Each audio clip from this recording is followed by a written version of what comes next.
эта идея родилась в связи с тем, что,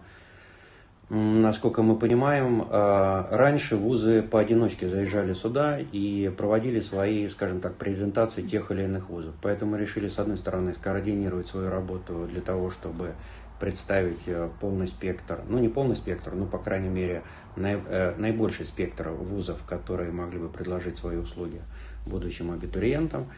Вот, и в связи с тем, что у нас начинается вдобавок и квотная кампания, в рамках которой происходит будет набор будущих абитуриентов, поэтому мы решили привести эти вузы и как бы в одном месте, на одной площадке это показать. То есть взять на себя работу по тому, чтобы ребятишки из Абхазии смогли приходить сюда из разных как бы мест.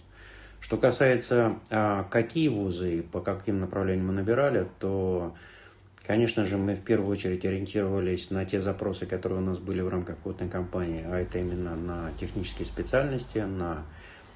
медицину и на аграрный спектр. Поэтому в первую очередь мы, конечно же, приглашали те вузы, которые могут обеспечить нас вот этими, так сказать, направлениями и закрыть эти специальности. Но и в первую очередь ожидаем о том, что, то есть это будет, скажем так, не количественные показатели, да, а качественные показатели, потому что,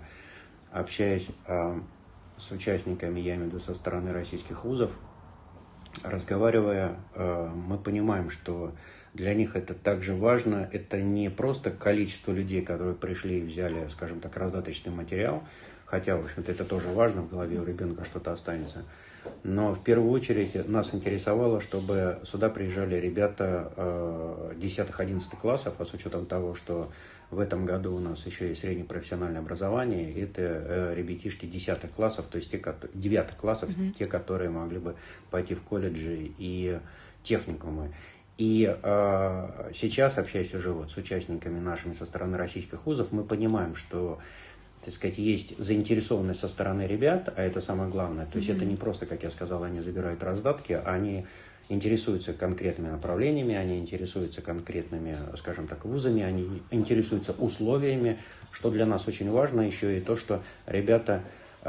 многие после вот этого зала, где они общаются с этими вузами, они заходят к нам уже в отдел, который занимается квотированием, и, как теперь выясняется, многие даже не знали, что такое Россотрудничество, и не знали, что есть такая возможность поступить в российские вузы.